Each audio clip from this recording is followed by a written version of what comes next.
because I want to just give you a little bit of an update as to what's been going on with the convention. You can see the entire tent there. Now, bearing in mind, 2 years ago when we did this, we had a whole field designated to ourselves, and we hired a huge marquee, hard-standing floor and all of that. But you see, last year, it was in September, October time.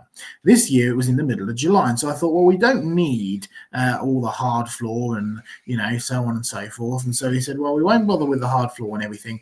We'll just have it with one of our marquees that we can put up and take the chairs and the stuff. And we had a fewer people, so we didn't need as much space. And you can actually see here, this is Simon Terry, who is teaching us for morning devotions as we prepare to head down onto the beach, which we then, of course, did. And down on the beach, it was a little bit like this, quite wet. It was actually one of the wettest Julys that I've ever known, which was pretty awful. And you can see that it just basically rained every day except for one day, which was the day that we arrived. There was rain on every single day. Now, the worst part was when we had arrived on the Sunday afternoon. We went to go and set up, basically, and it had absolutely chucked it down while we were trying to get everything together and set up the marquee and the like. And then it was a glorious day the next day on the Monday for everybody arriving.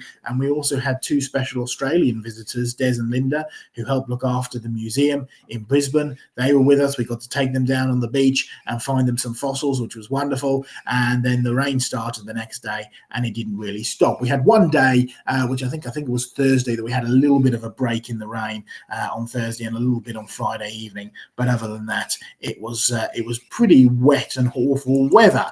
Yes, I have to say it was some of the wettest field trips that I have ever done.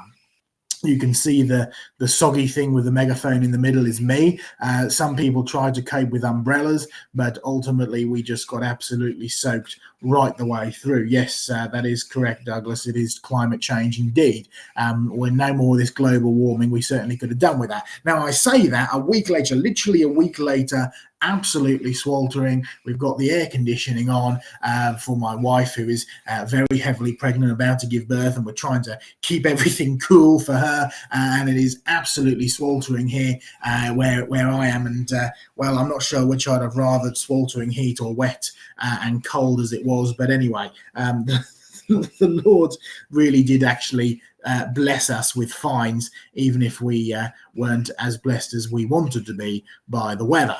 But the fines were pretty spectacular. As you can see, this was not actually found by me. This was found from a family who travelled down all the way from Scotland and had split open this enormous piece of rock. And you can see inside a whole bunch of ammonites and shells that are all mixed together. In fact, you find these ammonites buried with fossil wood as well. It really is a flood dump, and that was one of the things that we talked about. Really, the fossil, I mean, a big part of the fossil hunting, the field trips, is not only to teach you how to find fossils, but also to get you to ask questions about the rocks around you and about the world around you. And so when you find a massive dump like this, which is full of thousands of ammonites, hundreds of thousands of shells, these are seashells.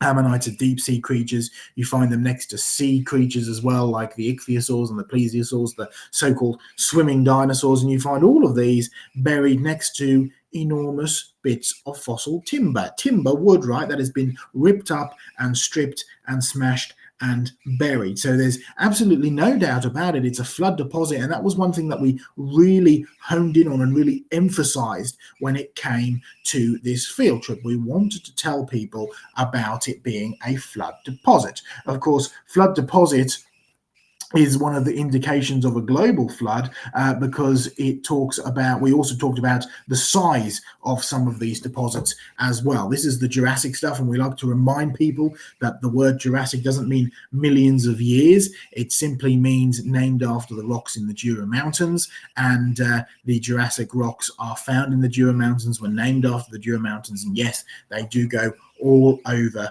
the world. So it really is quite impressive, some of the fossils that we were able to get. So one of the big things we focused in on was the flood fossils, right? The mixed dump. If you think about it, what is a flood? A flood is water where water shouldn't be. So if you have evidence of land plants and sea creatures buried together, you're definitely looking at evidence of a flood. This was one of the nicer days. This was on Thursday, where it was still quite misty and foggy, but it did clear up enough for us to actually get out there and dig some fossils again. This is at a place called Staithes, and Staithes are some of the best place in the whole of the UK for finding these kinds of fossils.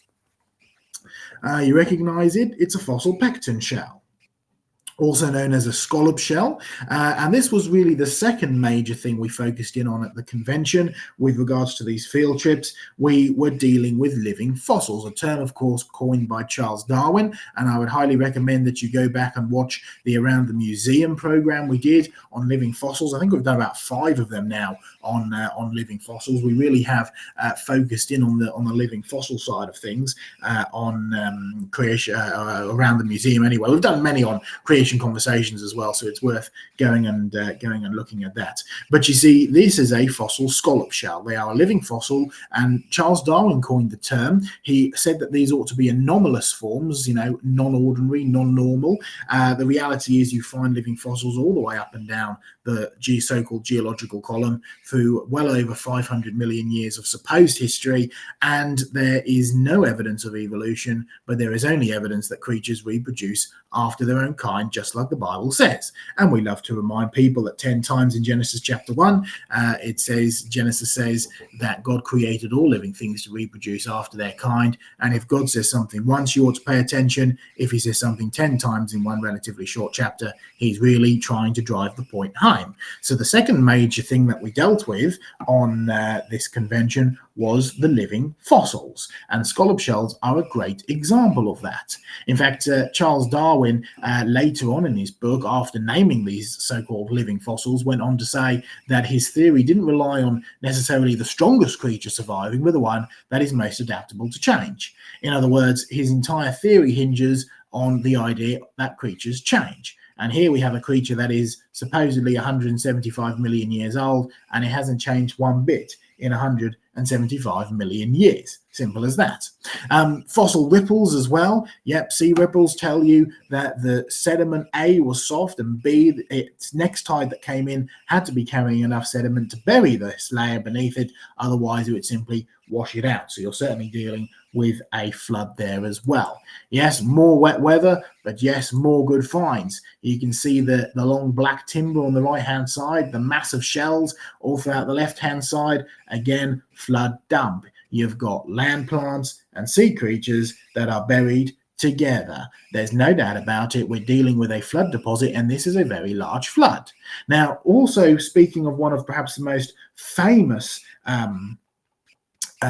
fossils from the Jurassic coast, both down south in the UK as well as up in the Yorkshire coast, is an extinct creature, but is actually one that does exhibit that concept of after its kind. It's, of course, these fabulous ammonites.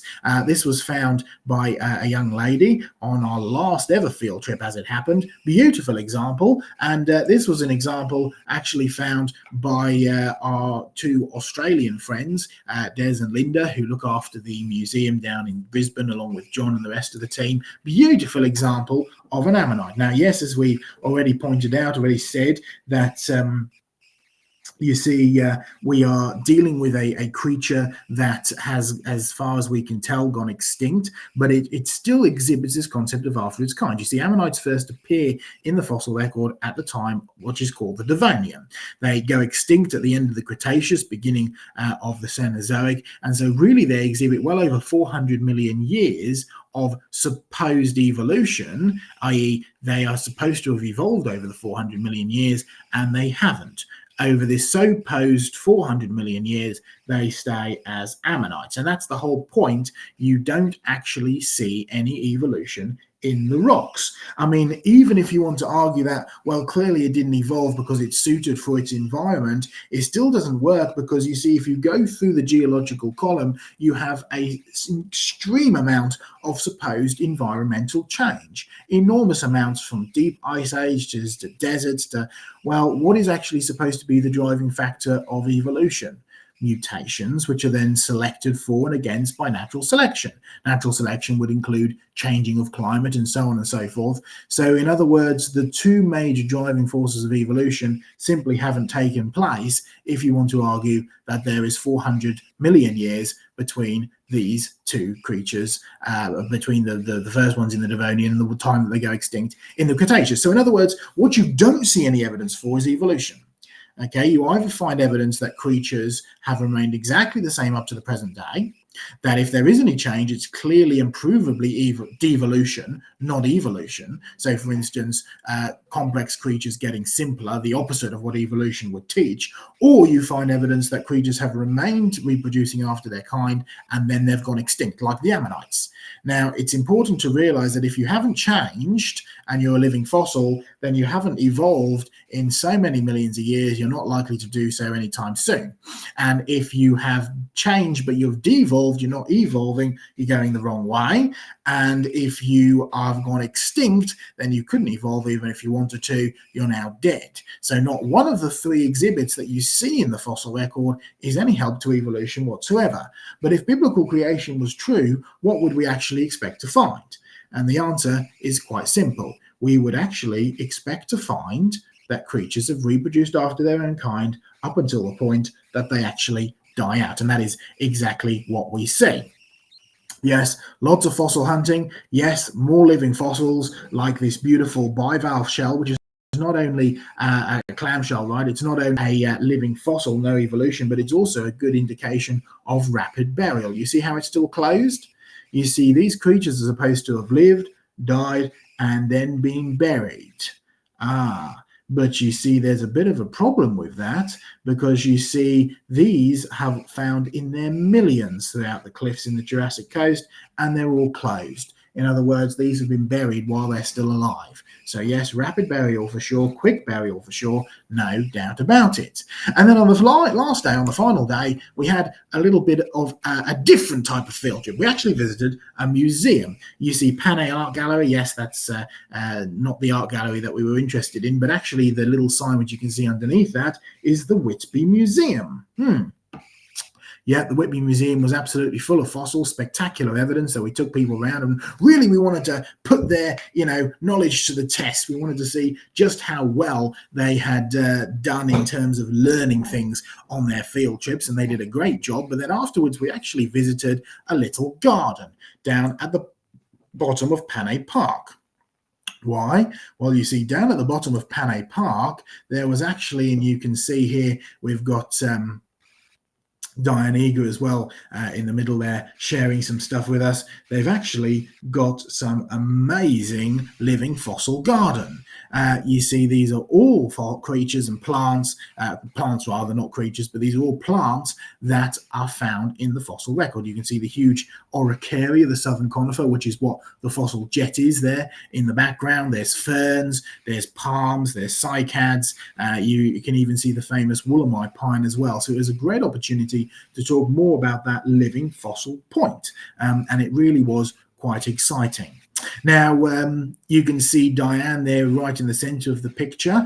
She's just flown back today, and she will be landing, provided she hasn't been delayed, landing in the next hour or so, which is why she's not with us tonight. But we actually sent Diane back with a few fossils. We also sent, if you remember, I mentioned Des and Linda, the two Australians, the Australian couple who came and visited the museum before we went on the convention and got wet, and also stayed for the only nice day of the convention we had. We actually sent them back with some fossils too, a beautiful sample of this ammonite and wood buried together, right? The fossil ammonite and wood, lovely example of that we sent them back with.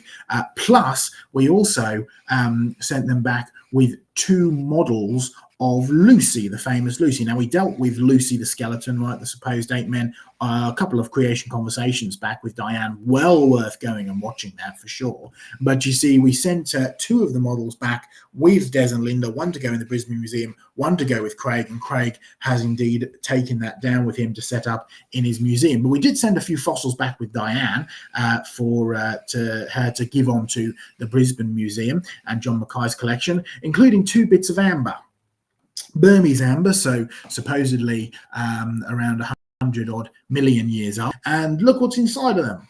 You recognize it? It's a little spider fossil.